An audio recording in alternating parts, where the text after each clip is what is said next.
There will be spoilers ahead. Lots of spoilers, so be careful, won't you?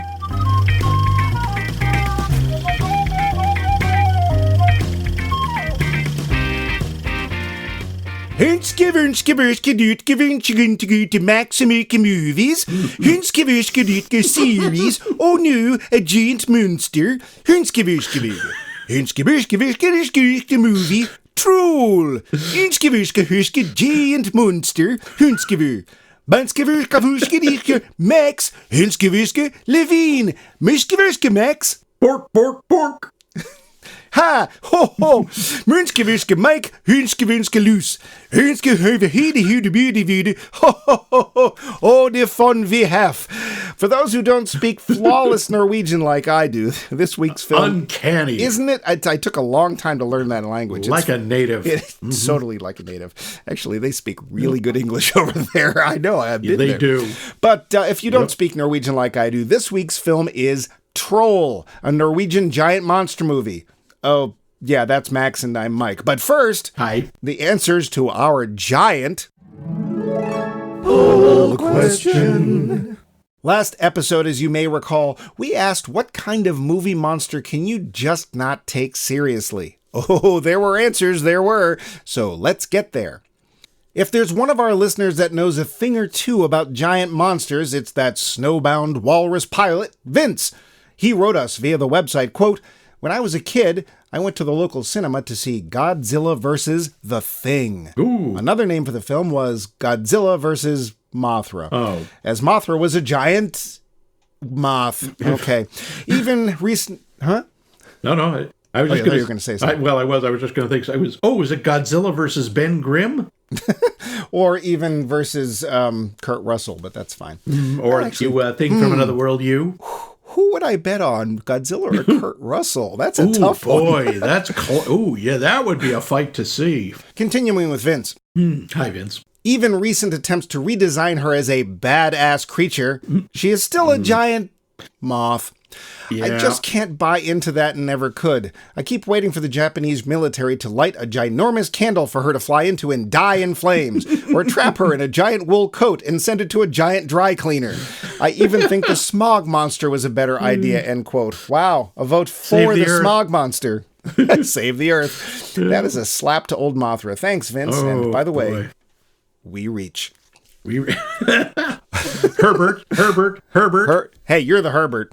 Yeah. Over to the Blueski. We have a couple of answers. First is from Ellerby63. I don't know if she is new to our show. That is Dr. Lauren. That is Dr. Dr. Lauren. Thank you. And she wrote, quote, "I have a hair trigger startle reflex. This means that jumping out and saying boo usually scares me. Therefore, I take any monster that appears suddenly seriously. I thought, however, that the Stay Puft Marshmallow Man was a very amusing thing in Ghostbusters," end quote. Okay, I wasn't really afraid of him either. Thank you, No, Dr. I don't think he Lauren. was supposed to be. I mean, he was supposed to be something that could never, ever destroy us. Yeah, something pure, sure, made of spun sugar. Yep. Also from Blueski, we have Bill O'Lading, that lovely Irishman. He said, quote, Bill O'Lading. Bill O'Lading. Quote, "The monster in the 4th, 5th, 9th, or 20 whatever iteration of its franchise. The first 3 iterations of a monster are scary and fresh, but eventually the, oh no, now the Splunk has figured out how to swim gets old." Splunk. I think I want some Splunk. I loved the Splunk Goes to Hawaii. That was actually a pretty good one. And with the Harlem Globetrotters. Don't forget that. Yep. On Gilligan's Island. It's also true that as franchises age, original talent on and off screen price out or move on. Good storytelling and character development goes by the wayside, and soon they're just creating a filler movie to ensure the summer theaters are full. The money keeps rolling in. He has little music notes there. I don't know what that's from Evita. The money keeps rolling in. Thank you. And the contracts for the movie tie-ins with Taco Bell, Pizza Hut, and 7-Eleven are satisfied. Get your Splunk taco right here. There's also something. No, there's also something to be said for less is more. In Jaws, 1975, Bruce the Shark is only on screen for 4 minutes. However, after the initial attack on the swimming woman, there is not 1 second where he is not on your mind. In subsequent films, as people sail out into the ocean again and again, you're just left there sitting and thinking, if you won't learn your lesson, why should I care? In the most recent iterations of Jurassic Park, the characters are all so annoying and corporately cartoonishly evil, we are here to make money, that you actually root for them to die. Yeah. In the original Jurassic Park, 1993, the film is so well-paced, so wonderfully shot, and the CGI puppetry so expertly employed, you feel frightened for and horrified by even the villain Dennis Nedry's demise. Repeat monsters into the 5, 10, 15th iteration, Alien, Predator, Jason, Freddy Krueger, Jurassic Park, etc., really grate on me because it means original ideas are being crowded out. Think of the excitement we feel when a truly new monster sneaks through. A Quiet Place, 2018. The Matrix, 1999. Cloverfield, 2008. Hollywood hates when these films succeed because it reveals how much vile crap they usually foist upon us. Let's have more of that, end quote. I hope he means the films that are successful, not the piles of crap. Yeah. But I think also the low attendance at the local movie houses is pretty good proof these days. But I like your way of thinking, Bill O'Lading. Thank you, Bill O'Lading. Facebook is still a thing, and good for us as we get more answers there. Nick Hoffman brings up a walking carpet. He said, quote, oh, what a pile of riches, but seriously, the creeping terror, end quote. Oh, not Chewbacca. Riches or stitches? Thanks, Nick. Yeah. Dave, insert Dave song here. Thank you. He posted, quote, thank you. He posted, quote, I don't watch many monster movies. That actually surprises me. Yeah, probably because I didn't watch TV much as a kid, and the monster movie wasn't a staple in Harvard Square, which is where I got my audiovisual entertainment. The closest I come, I suppose, is the Vietnamese in The Deer Hunter. I've always thought that the Russian roulette scenes in that movie were stupid and was never able to take that movie seriously. I can't say whether I found them more monstrous in my Apocalypse Now or not, because I have fallen asleep every time I tried to watch that movie. Ooh. I guess I don't feel it was a legitimate war and view the soldiers on both sides as victims of a tragic situation. So I can't take the idea of them as monstrous seriously, or at least not in the movies. I know that monstrous things were done by both sides in the war. Oh, I just remembered. Jaws. I thought the shark in the movie was the dumbest thing ever and have never understood why anyone liked that movie, really? End quote. Wow, I got to disagree with you on that last one, Dave, but thanks for the rest. Dave. Interesting on the takes on the Vietnamese movies. Yeah, I mean, that's a more abstract version of monster. We were just thinking, big bugs. But you took it to another level. Thanks, Dave. How odd that he watches so many Japanese films and yet none of them have guys in sweaty rubber suits. Well, that's what the Sentai movies are for. Oh, are they ever? Dr. Rebecca Pelkey sent, quote, sparkly vampires. And yes, my friend who has known me a very long time, I know the answer would have been different 15 years ago, end quote. Wow, can't disagree there. Thanks, Becca. Glittering werewolves. Yeah, sparkly vampires. Well, that's it for them. What about us? You in particular, Max. What supposed monster just doesn't work for you? Oh, that's pretty easy. Let me hear the list. We talked about this last week. Rabbits. Night of the Lepus. The only rabbit that ever seemed at all menacing is the one from Monty Python and the Holy Grail. And that's only then, at a even then, when they actually get a close-up, it's like, you could just see the rabbits going, huh? Why is there red stuff on my fur? What? And it sort of hops once and is not at all threatening. Honestly, most of the rodents just don't really, when they get them up to giant size, they just look silly.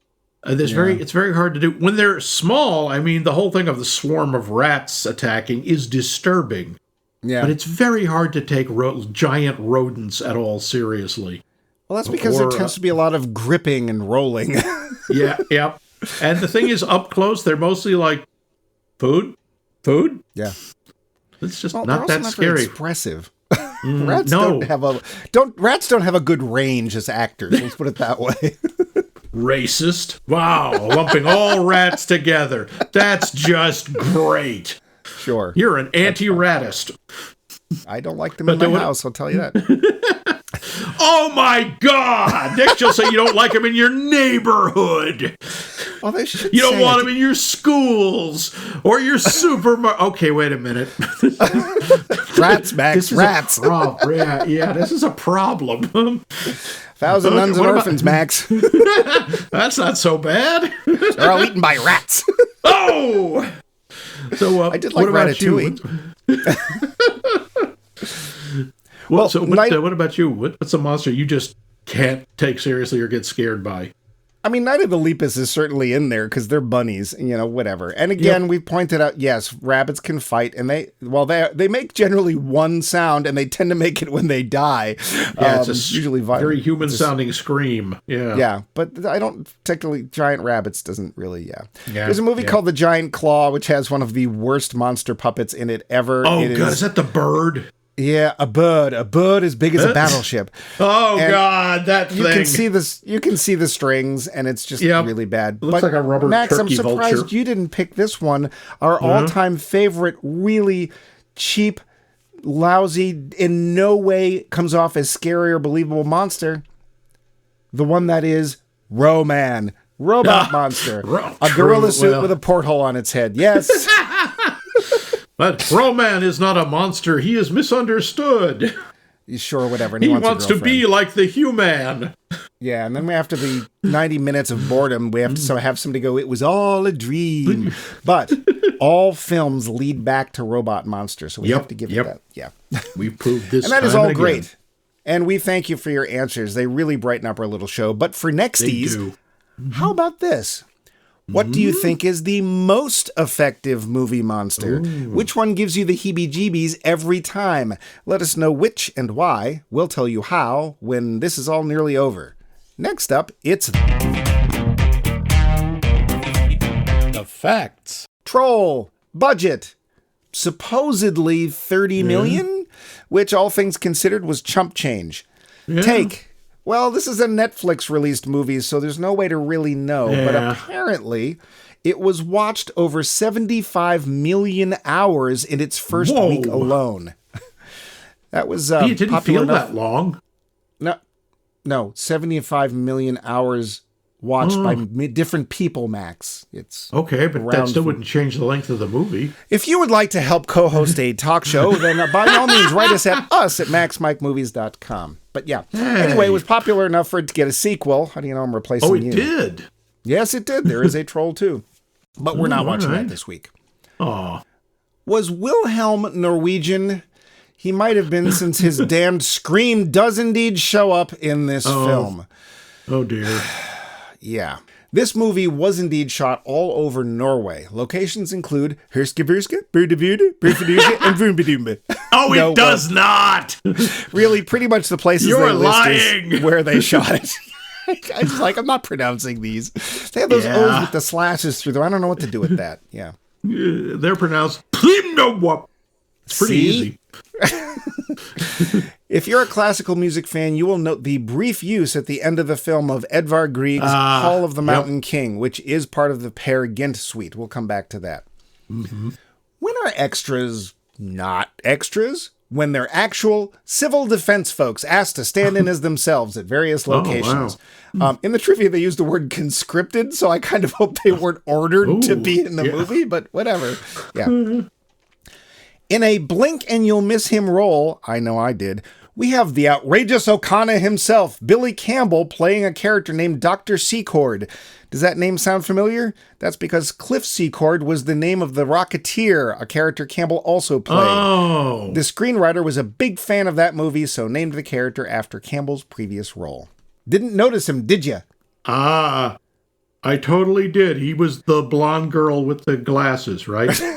That was Sigrid. No. Oh, right. Remember that part I told you ahead of time? It's like, hey, when they switch to English, don't get used to it. He was the old doctor in that. That was Dr. Secord. You remember his part. It was vital to... He got... no, they fly off. Really, we never see him again. That's about it. It was a little thin this time around, trivia-wise. Max, you don't happen to know any... well... I know some Norwegian stuff. 90% of the population speaks English, so it's not unusual that they sometimes switch back and forth. I can attest to that, having been there. They do. And they are still a monarchy. The current king, I believe, is Harald V. Interesting. It's not to be confused with Harald Bluetooth, of whom the technology is named. Well, especially because he's Danish, but that's okay. Yes, and don't you dare say it's the same thing. I wouldn't dare. Norwegians and Danes get very upset about that, and they might actually look disapprovingly at me. Yeah, yeah. I actually found them very nice people when I was there. They are very nice. Cleanest cities I've ever been in. I don't think there's a Norwegian word for trash. I don't think they actually have that. Seriously, sure cleanest cities. Swede. Yep. Oh, wow. Okay. Friendly rivalry. Yeah, not between you and them. All right, well, let's... everybody let's always says, the Scandinavians, the Norwegians are all so nice and calm. These are the people who gave us Vikings, folks, okay? These are the guys who sacked and pillaged half of Europe.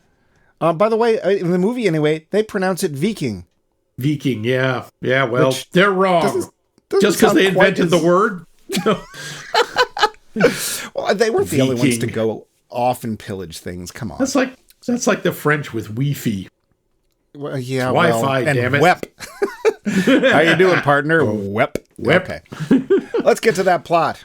It's present-day Norway, and there's a crew trying to bore their way through a mountain because the railroad must go through. But there are people protesting the spoiling of a natural environment. Turns out they're not alone. As soon as the dynamite goes off, something wakes up and comes tromping through the area, destroying everything in its path. We cut to a young archaeologist as she makes her first dinosaur find just in time as her funding is about to be cut.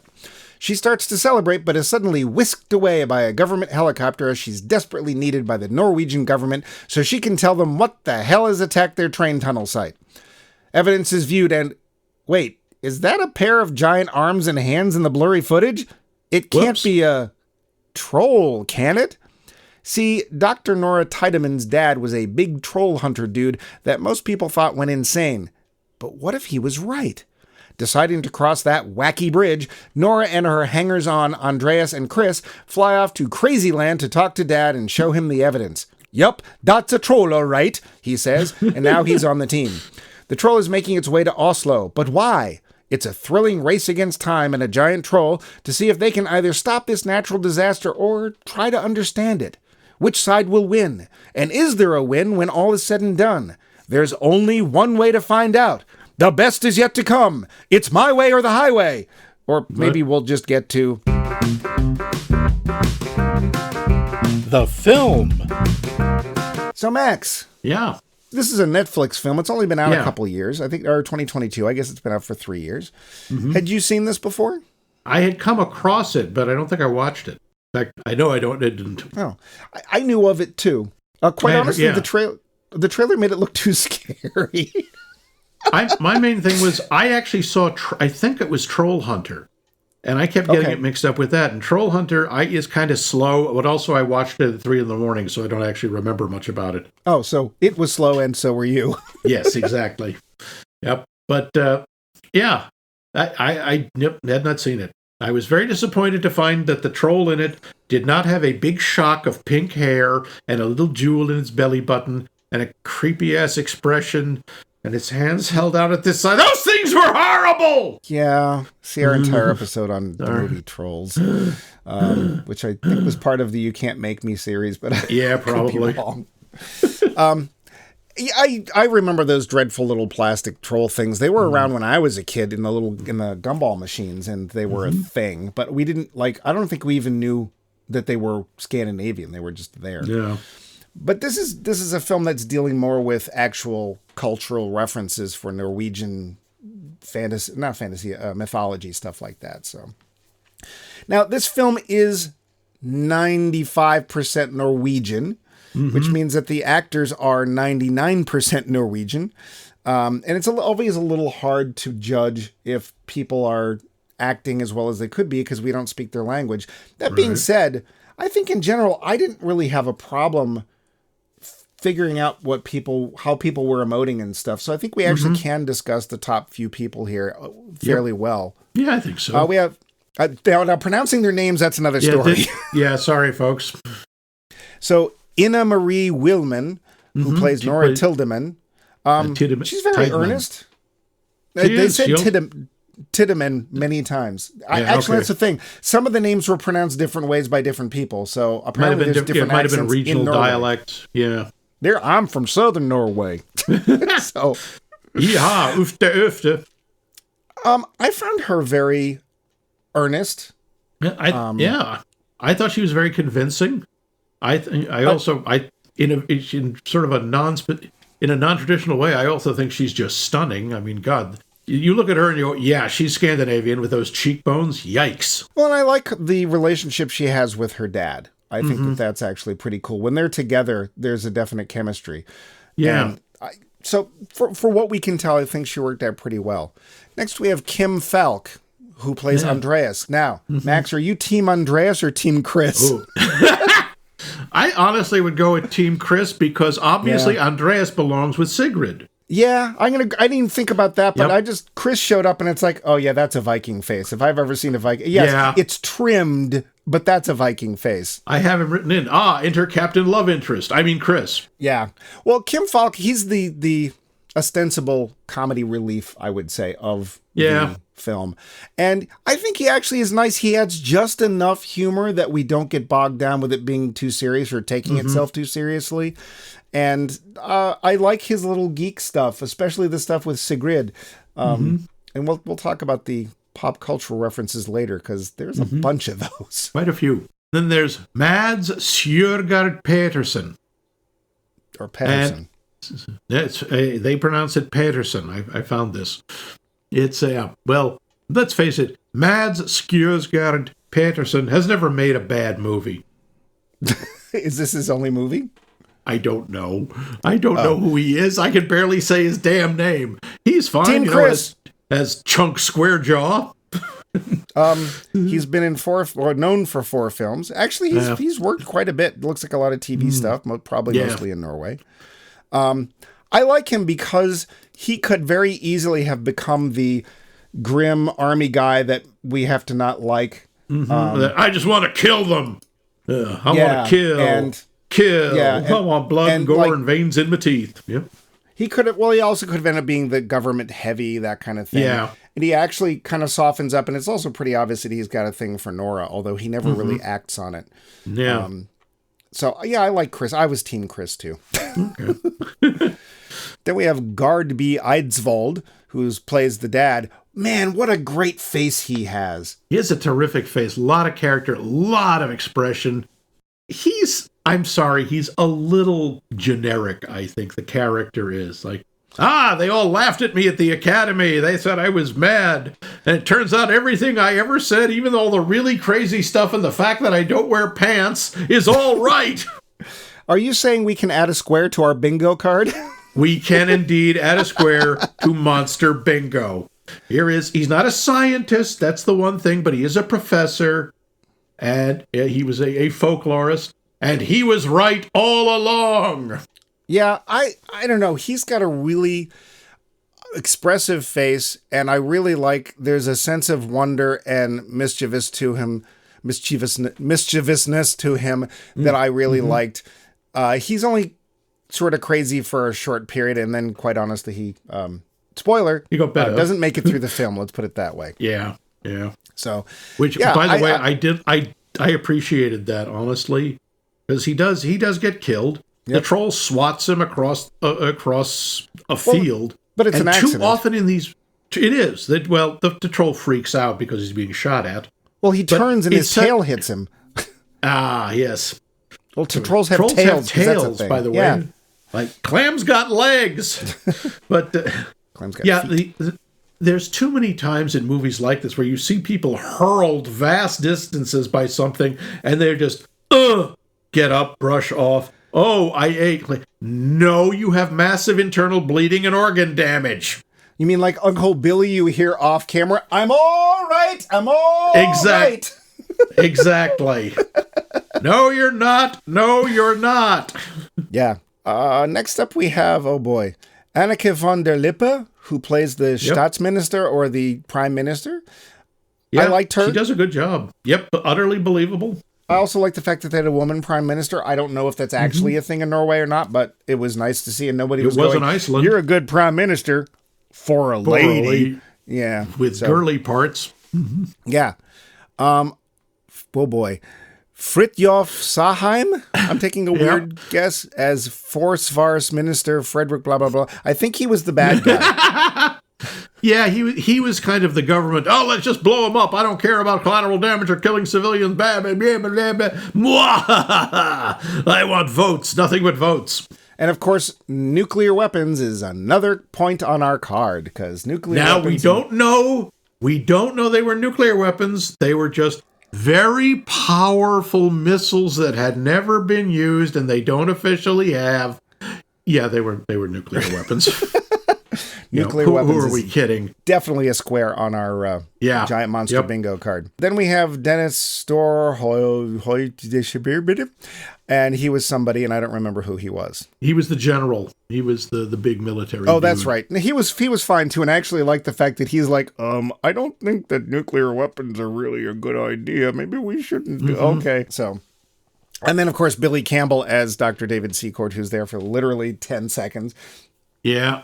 And but you almost skipped over. Oh, Sigrid, but she doesn't have a picture. Caroline Victoria Sletin. Garvang. That's right. Yes.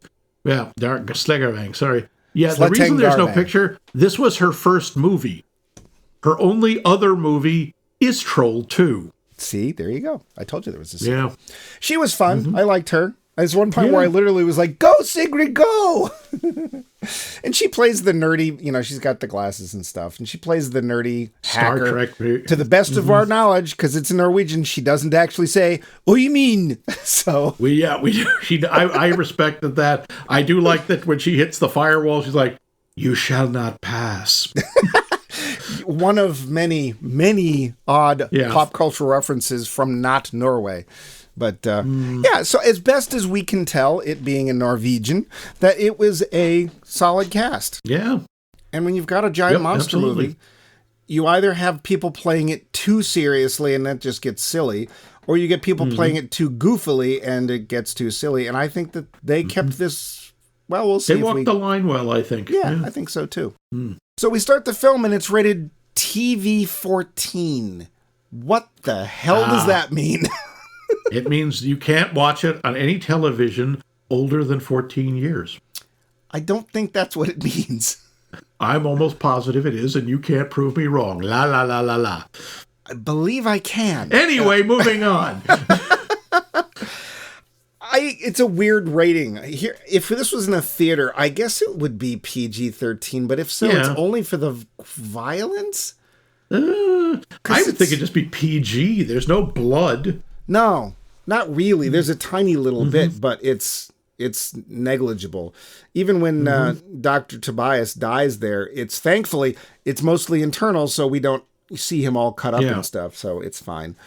But it's not. I think I'm misplacing or confusing this with Troll Hunter. One of them I heard was actually pretty violent and kind of scary, and that's one of the reasons I haven't watched it. I think that's Troll Hunter. But I think that's Troll Hunter. This film is a giant monster movie that doesn't rely on the destruction nearly as much as most of them do. It's more the potential and what it represents, and we're going to come back to that too. What did you think of the monster? I think it's very well done, given the low budget. The only thing I have trouble with is the face. I mean, because they did it, and give them credit. The troll looks like the classic troll drawings. Big, bulbous nose, protruding brow, thin, if any, hair, wide, big-ass ears. The face looks kind of goofy, except with the expressions. It's also a very expressive creature. I was also a little confused. Why does it have 4 fingers and 4 toes? I didn't notice that, actually, but I don't know. Yeah, I can't point at that, though, because all of my comics characters have only 4 fingers, including the thumb. So. Well, it's easier to draw that way, isn't it? Isn't that why so many cartoons are like that? No, it was actually a cost-saving measure. It takes less time to draw 3 fingers than it does 4.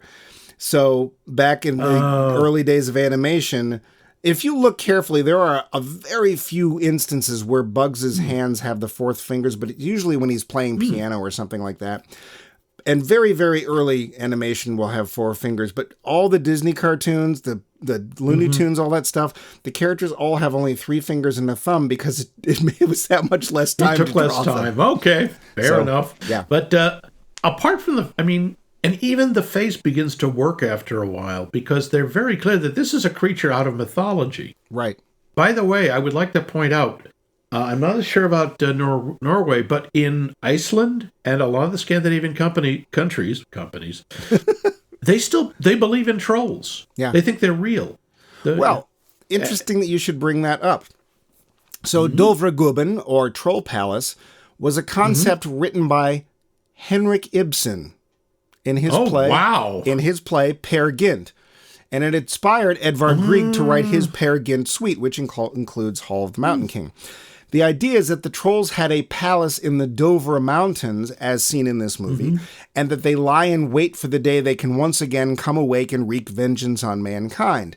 But that part of the legend doesn't go back that far. It only goes back as far as Ibsen. The legends of trolls trace their way back to Middle Ages and perhaps verbally before that. But yeah, when they come up and they say, oh, it's this old story about the troll palace and blah, blah, blah, blah, blah. So it's not that old a story. But we can see why the troll hates humans, though, because there's the bones of its ancestors. Kid. I have a question, though. Yeah? How did they kill them? Because they seem to have done it en masse, as the Norwegians would say, and didn't seem to have much trouble with them because they built the current day palace on top of that. So, Jesus magic? Well, we're going to come back to that too, because I think he's also. You get the idea that he's closer to nature. There's a number of times when Nora says, I smell hyper nature. Like and she's the only one who notices it, which I think is interesting. She's also the only female character out and about. And I wonder if there was supposed to be some connection there that we never explore, but maybe. There's also, it's a very heavily environmental message in this movie where, it's this troll is woken up because of the exploitation of the land. Dad keeps talking about, we have done such horrible things to the earth is going to fight back. As Max pointed out, which is save the earth. Save the earth. Save the earth. Save the earth. If you can't have a smog monster, have a troll. Yeah. Yeah, so there's a lot of that. And there's even a couple, you can also tell that Minister Fred is a bad guy because when they're talking about, they're saying that they think originally it's like sinkholes caused by climate change. Right. And did you catch the reference? He goes, well, we'd better call Greta. No. Oh, right. I didn't see her here. Greta Yep. He's referring to Greta Thunberg, the teenage Swedish environmentalist. Yeah. Who got our president's panties in a twist at least once. Good for her. Keep doing it, Greta. Mm-hmm. Yep. There is a moment in the film where we suddenly switch to English. It's fairly early on. I found it both surprising and initially very welcome, but it doesn't last long. It doesn't last. No, it's lots of subtitles. People will suddenly switch back and forth. I noticed the soldier at one point says party time, and he says party time in English. That's actually fairly common a lot of places. The Japanese do it all the time. They also work French into their everyday speech and stuff. But English, for better or for worse, English is the closest thing we have to a universal language for humans. Not that I necessarily think it's a good thing. And I'm not saying that more people in the world speak English as their native tongue than anybody else. It's just that it tends to be the language of trade and the language of... It's the international business language, at least at the moment, just the way Portuguese used to be, or Latin. Yep. Yeah, and so it's interesting that there are sometimes languages that will like, hey, that's a good expression, let's use that. Hey, we do it all the time. Menage a trois is not English. That's how most of our language was built. We just take pieces from all the others that we like. And then we turn every noun into little pieces verb. Parts. Fused. Yeah. This is verbing, weird languages. Yep. So this movie does something that monster movies often do. Usually it's smaller monsters, but it can happen in bigger ones. And that is, we kind of see the monster fairly early on, but not really. And I don't know about you, but of course all I could think of was, take a blurry picture of blank squatch. Yeah. You don't see the full Monty, as it were, until a little ways in. Yeah. They do bring in. I like the way they bring him in a couple of ways. Like when they're hunting around, he seems to have disappeared, and it turns out he has just disguised himself as a rock formation. And over on that rock formation, an eye suddenly opens. I thought that was really cool because I got the feeling that it was nearby. Like, oh, I bet it's just like there's a rock and that's the troll. And it was. But it was interesting because the person who discovers it is the father.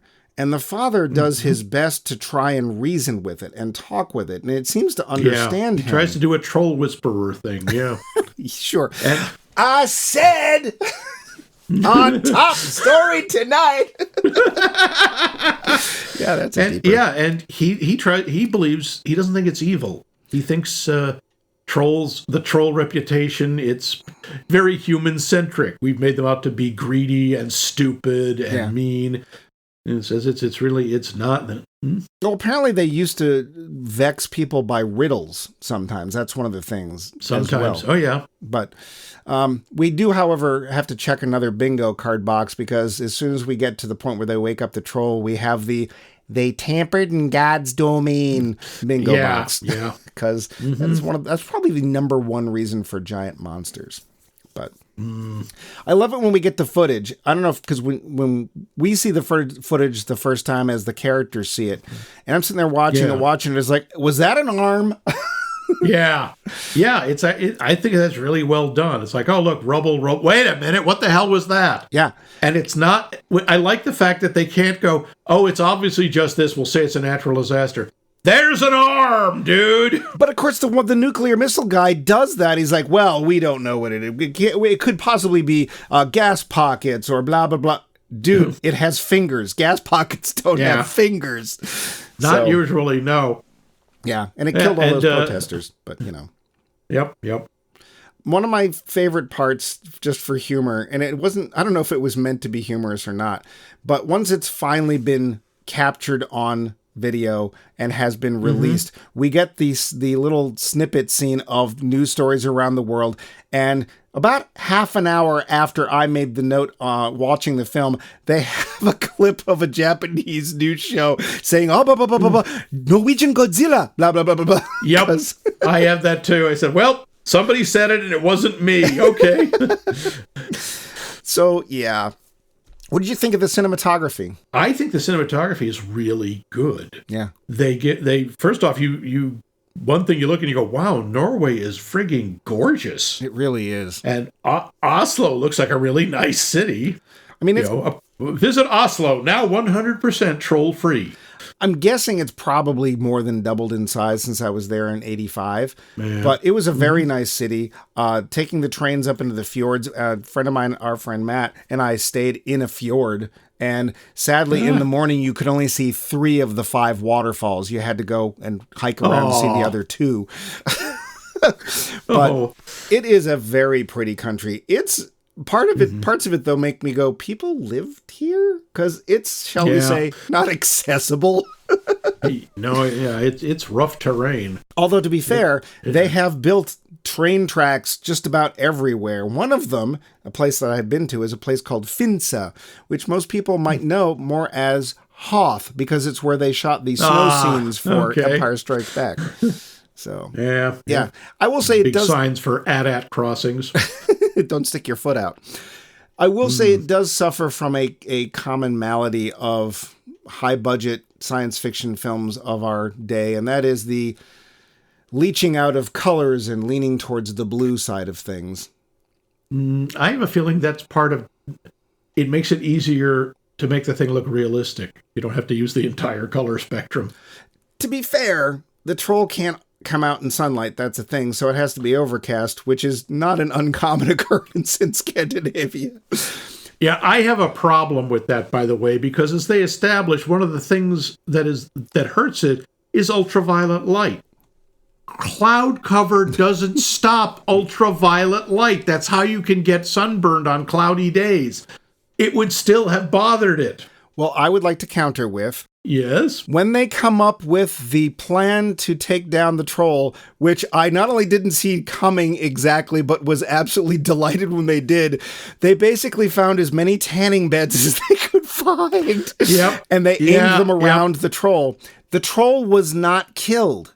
It was held. No, it was hurt. But it might be that the cloud cover cuts off the part of the sunlight that's the actual killing part of the sunlight, whatever the hell that is. Okay, fine. Troll rays. They always assume it's ultraviolet. There's a lot of the rest of the entire electromagnetic spectrum's represented. Yeah. It's always it's with the vampires, like, oh, we'll use UV lights and magic UV bullets somehow. So go see Underworld. Yes, that was it. Yeah, which I actually liked. Yeah. I think Underworld's a lot of fun. I think it's well done. Yeah. And it's got Kate Beckinsale in it, and she's awesome.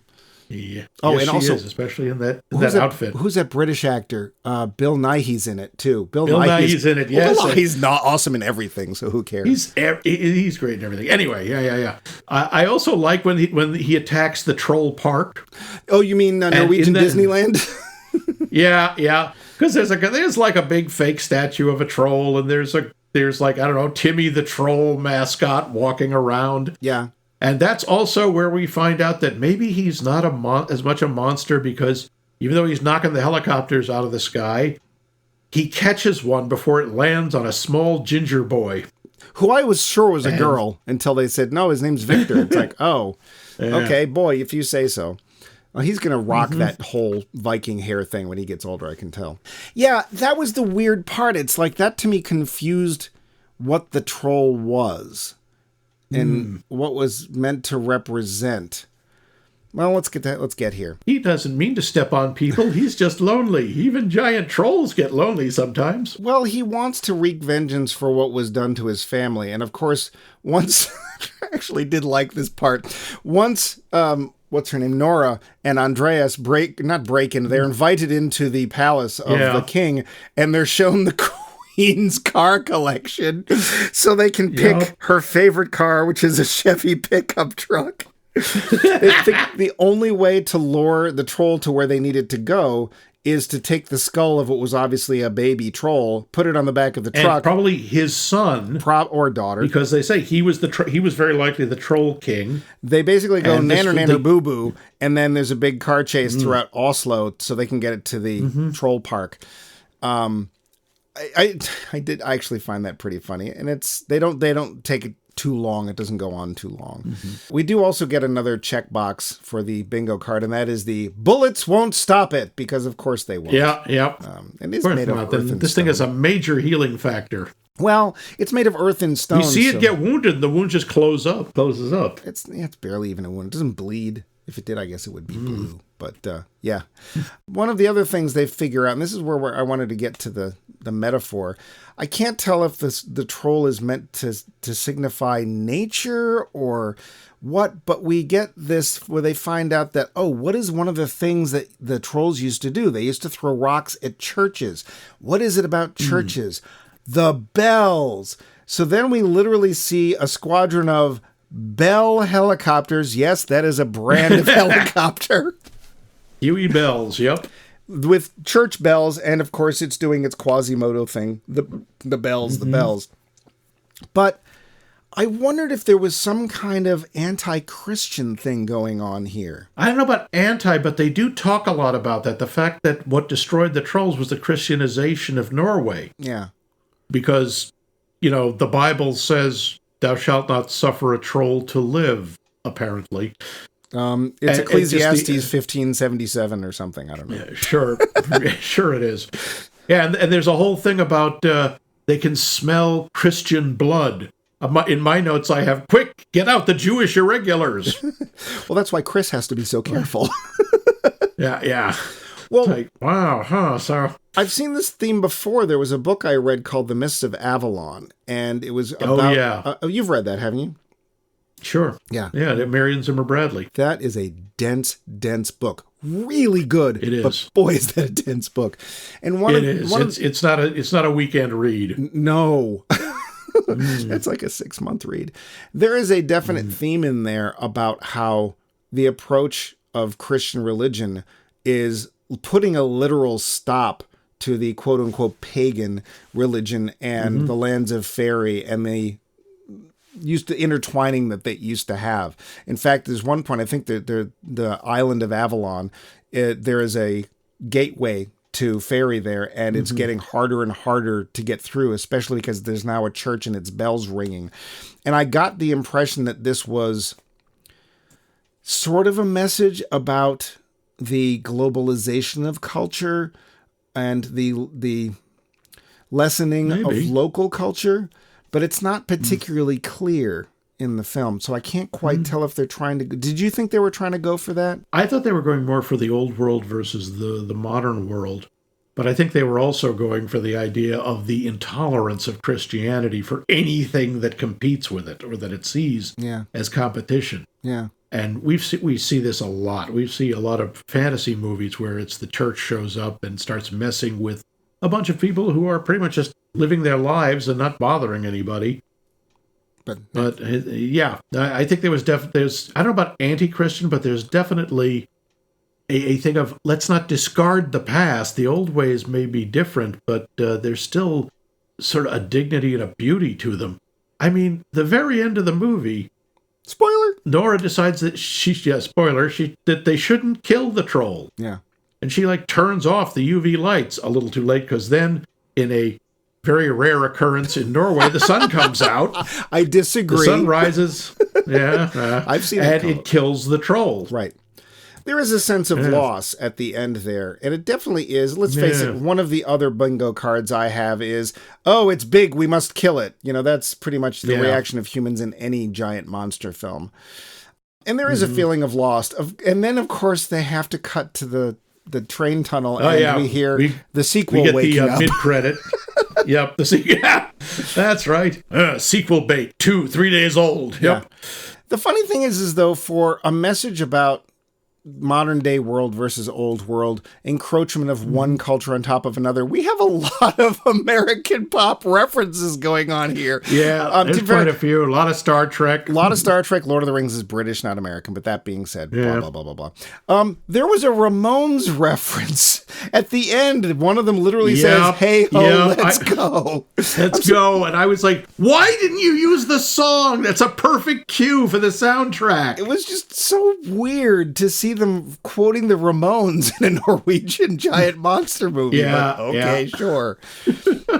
Yet another of our giant monster bingo cards that got checked was when Chris gives a rousing speech. He's getting the Vikings' blood going, but rousing speech. Rousing speech, yep. Kind of trying to do the St. Crispin's Day speech or the Independence Day speech from Independence Day. And it's, it's fine. Good try, Slugger. I mean, you're waiting for all the other guys to start beating their swords on their shields, because that's what you do. Yep. But yeah, you're waiting for... I kept waiting for Rohan rides! Death! Death!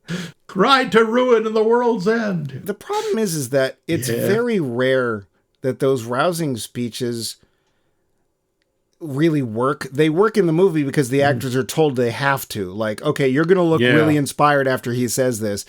But it's very rare to me that one of those speeches actually makes me feeling it. Can you think of any time that that's worked for you? I don't know. Damn the man, save the empire. A little bit.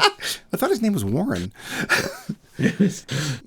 Yeah. I'm not sure. I mean, in the movies, some of them I do. I mean, in Kenneth Branagh's Henry V, when he does the St. Crispin's Day speech, I found that very stirring. I mean, that's Shakespeare, I think that's though. very moving. Yeah. If you're gonna, he's good, If you're going to trot out Shakespeare, it's like, well, then forget it. Because we're talking Hollywood movies, and it's like, It's one... Off the top of my head, I don't know. Yeah, it's a bingo card box. That's another box. I should keep track of these, because we've got to be nearly done with the bingo card. It is very, very common that we have to rouse everybody to do the one thing. And in this case, it's light the tanning beds, boys. Yeah. I actually do like the humor in this film. It worked very well for me. But I like the fact that Andreas he wants to be a writer, and he's writing about this Zen monk who fights crime, and he can tear off his own head and throw it at people so it can bite them, and he can take off his hand and throw it like his fingers are darts. Watch out, Zangief. Yep, right up the ass. Yeah. I like that. It was fun. I like that people are going, that's interesting. Yeah, it was fun.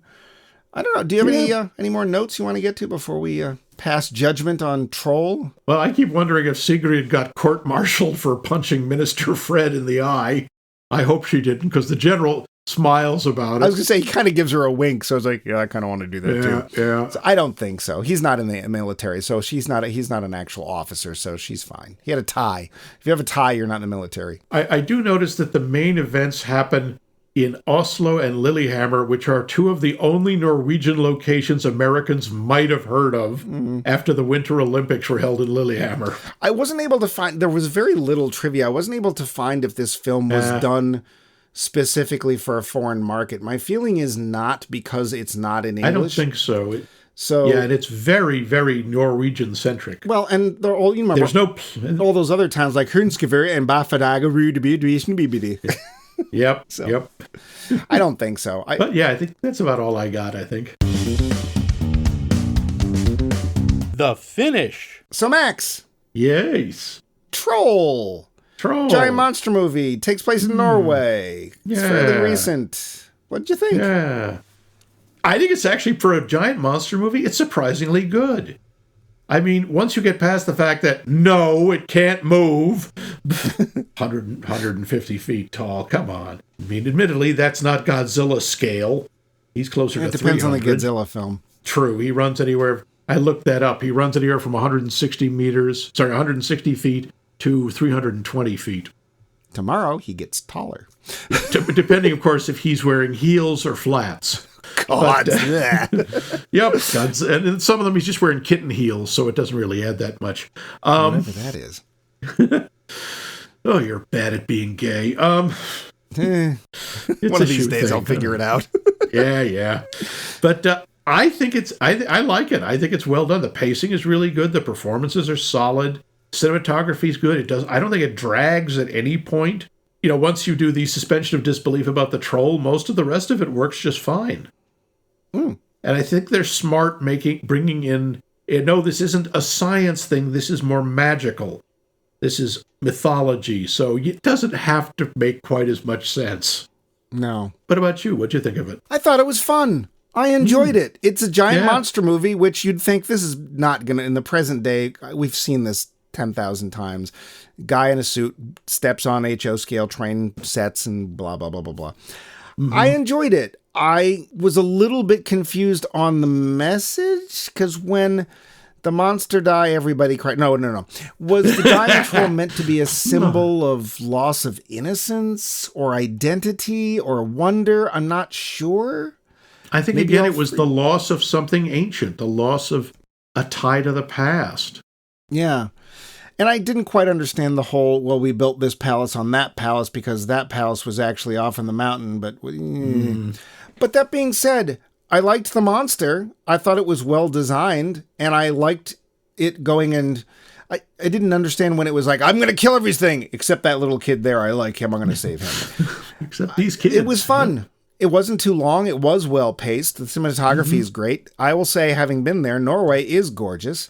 Yep. You should visit if they want you to. I don't know if they do or not. I assume so. But it's on Netflix. So if you have a Netflix account, and if you somehow missed Troll, by all means, go watch Troll. I don't know if the second one's any good, but who cares? The first one, if you like giant monster movies, by all means, watch Troll. I think it's a very solid entry into the giant monster market.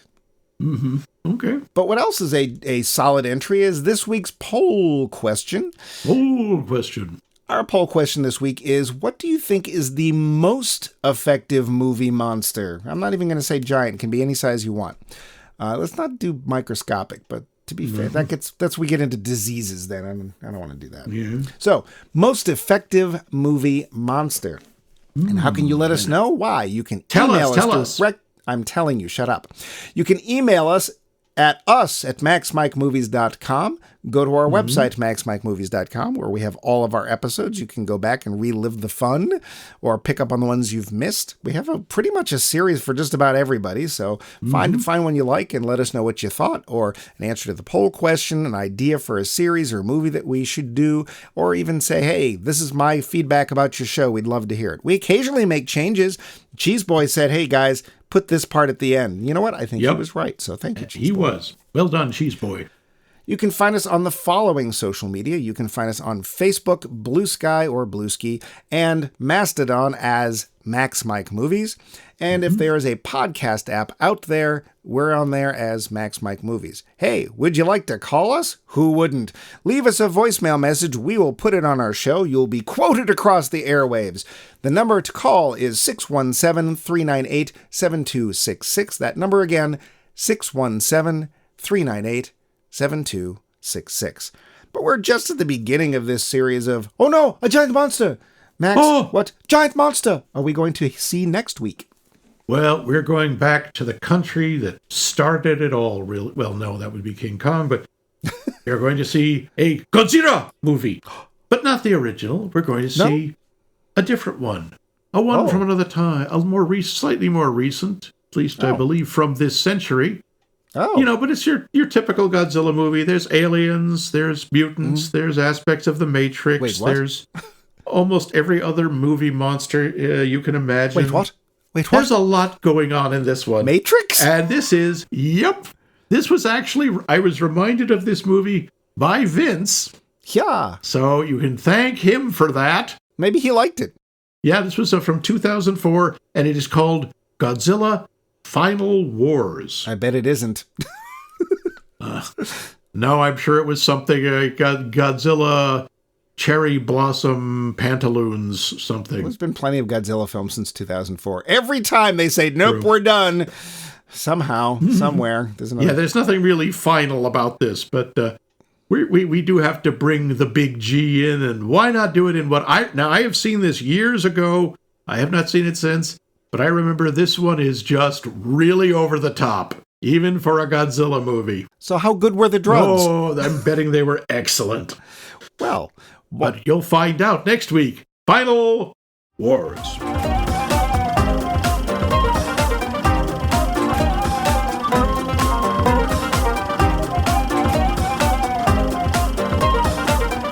This has been a co-production of The Voice of Max and The Movie Wrench.